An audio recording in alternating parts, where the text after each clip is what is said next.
Gracias, presidente. La verdad que es la primera vez que me toca oír este informe acá del Banco Central. Yo valoro mucho el informe, los términos que se plantea y creo que ayudan a sentar un marco para el debate más ponderado. No porque no sea político, como dice el senador García, porque es difícil encontrar algo más político que este informe de política monetaria. O sea, la forma en que ponderan y toman los problemas, que cuidan riesgos por aquí y por allá. Yo creo que es tremendamente político, pero yo creo que la política es parte de los que ejercen autoridad, poder y no es algo que hay que desacreditar. A mí me parece que es fundamental tener informes de esta naturaleza para debates más equilibrados y ponderados de las cosas, porque si no nos llevan a extremos y a distintos tipos de aproximaciones que a veces nos ayudan a salir adelante. Es indudable que el diagnóstico que hay acá es preocupante.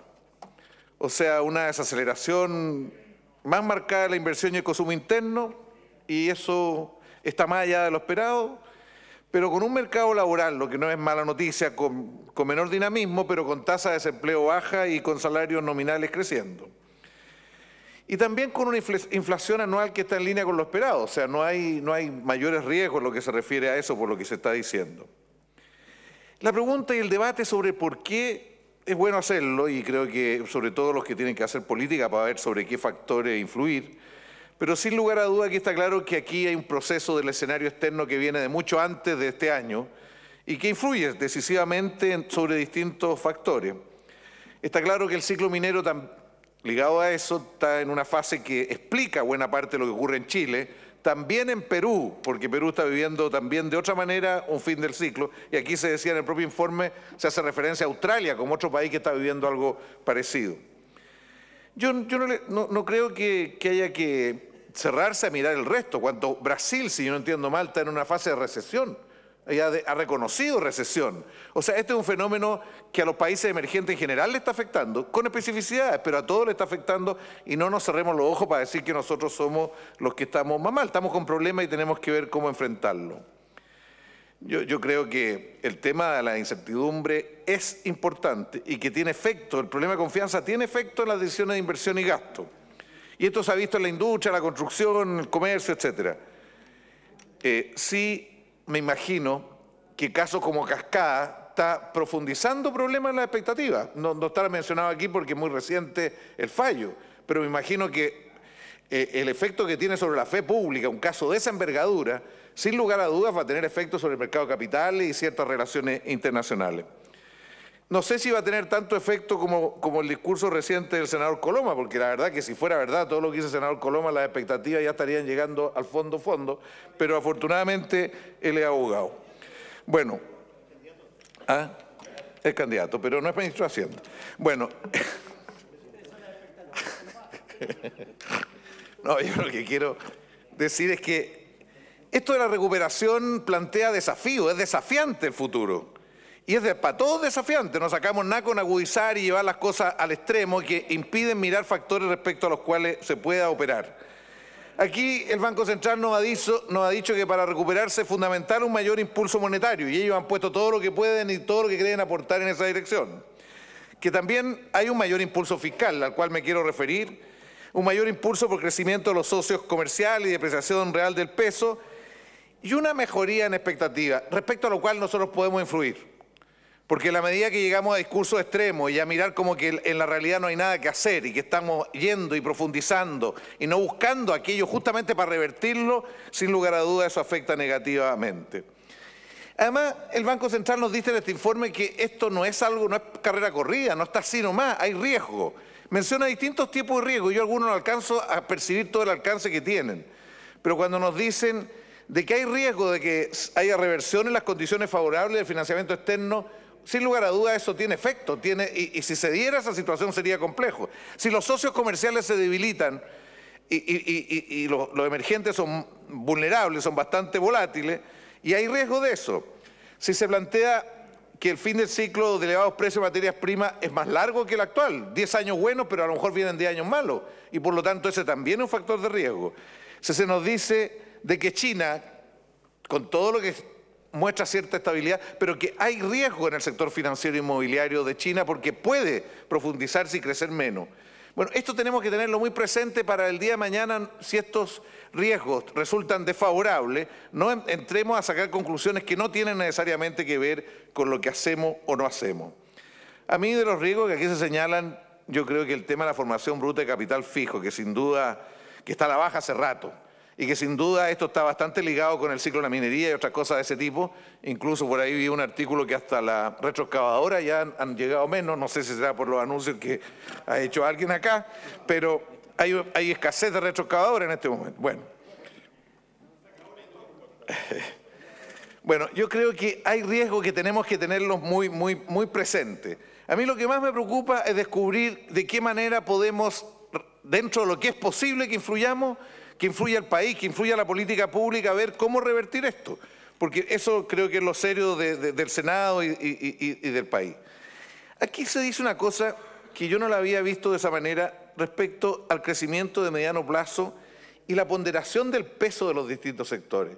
Aquí cuando se dice que en el crecimiento de largo plazo los recursos naturales tienen un peso 14%, cuando el resto de la economía tiene 77% y los impuestos indirectos 9%, uno dice aquí el resto es un campo de respecto al cual podemos operar, actuar y generar modificaciones en el crecimiento de mediano plazo bastante más significativo, porque el peso 77%, un alto peso en el crecimiento de mediano plazo, lo que yo creo que hay que desarrollar más para ver en su interior qué es lo que significa esto, porque probablemente se pueden hacer muchas cosas. Yo quiero hacer una última referencia al tema del impulso fiscal. Antes que eso, a mí me parece que sería bueno que el Banco Central nos dijera si hay alguna posibilidad de que tengamos un IMASEC negativo un par de trimestres y que esto nos lleve a situaciones como la brasilera. Eso yo creo que es bueno que nos diga. Yo entiendo que el último IMASEC mensual estuvo en 0 y probablemente va a tener otra situación similar y sería bueno saber si hay riesgos de esa naturaleza. No, sobre el impulso fiscal, yo quisiera oír una opinión, aunque no es propio de la misión del Banco Central. ¿Cómo ve la manera en que esto se está desarrollando? Porque aquí los anuncios que han habido, mayor inversión en construcción, de vivienda, obras públicas y otras cosas más. Y yo de repente dudo si eso es todo lo que se puede hacer del impulso fiscal y la manera de hacerlo es la única. Aparece como algo muy keynesiano y poco neo-keynesiano, por decir así. Muy metido en una lógica, pero no incorporando otras variables. Han habido otras coyunturas en que la política ha buscado movilizar el sector financiero para que el sector financiero mueva al sector productivo. Así fue la recuperación en vivienda en el ciclo anterior, donde el DS4 como programa no representó ni un peso de gasto fiscal, todo fue el sector financiero porque se lo movió adecuadamente. Yo quisiera saber qué se piensa de eso, por ejemplo.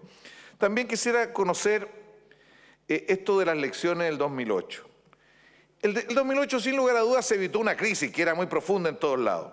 Pero el precio para evitar la crisis fue tremendamente alto, 8.000, 9.000 millones de dólares. Eso es lo que le costó al país evitar esa crisis. Y quisiera saber la visión de ustedes respecto a si hay posibilidad de aprovechar toda la potencialidad de una crisis, porque tiene aspectos negativos, pero tiene potencialidades para actuar sobre factores más profundos de la productividad total de factores, de la productividad. O sea, si necesariamente tenemos que tener una política tan keynesiana básica y no podemos entrar a operar sobre otros factores que tengan efecto en el corto plazo, pero también en el largo plazo. En concreto me estoy refiriendo acá, en esta coyuntura, ahora en lo inmediato, creo que está insinuado en el informe que el impulso fiscal, si quiere operar sobre la productividad, deberíamos tener un plan de capacitación muy audaz y de corto plazo. Muy audaz. Y con cursos no como el más capaz que hay ahora, que son de 250 horas, sino cursos realmente que representen nuevas capacidades para la energía solar, nuevas capacidades para tratar un conjunto de buzo de profundidad o en distintas áreas de la economía donde está claro que tenemos debilidades. Y si para esto hay que diseñar un instrumento público-privado de corto plazo, creo que lo deberíamos hacer. Creo además que en inversión productiva propiamente, hay que ver en qué proyecto entramos, no es solo activar lo que va de corto plazo. Y yo no sé cómo lo verán, pero un plan de modernización de la pequeña empresa puede partir de una coyuntura de baja. No necesariamente hay que esperar otras situaciones. Es posible a lo mejor movilizar, dado el efecto del sector, del resto de la economía sobre el crecimiento de mediano plazo, que a lo mejor podemos hacer algo mucho más potente en renovación tecnológica y en otro conjunto de cosas. Y la última cosa, presidente, el tema del consumo. Esto aparte. El tema del consumo, aquí se dice bajó el consumo interno, pero el consumo privado. Pero el consumo bajó a pesar de que los salarios nominales están en crecimiento y que el empleo no ha caído. ¿Qué pasa con el consumo? porque debería haberse mantenido dentro de ciertos rangos. Y la verdad es que a lo mejor era esperable que así ocurriera porque el consumo llegó a niveles muy altos en el periodo anterior. Y obviamente tenía que haber un ajuste en el consumo.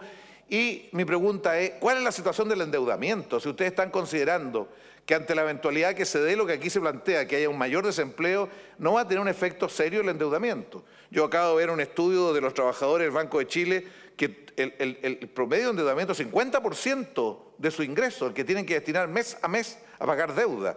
O sea, si tenemos niveles de endeudamiento de esas características en sectores medios, por ejemplo, al caer el empleo, esto va a tener un efecto, no sé si lo han considerado, si eso puede incluso profundizar la caída del consumo interno. Termino valorando el informe, llamando a que seamos tremendamente creativos en el debate del presupuesto y otras cosas para que ayudemos a que el impulso fiscal sea más potente y que en el tema de la expectativa, ojalá que juguemos un rol de asegurizar de que el país tiene potencialidad y capacidades para recuperar una senda de crecimiento por la vía de un esfuerzo distinto de todos nosotros. Muchas gracias, presidente.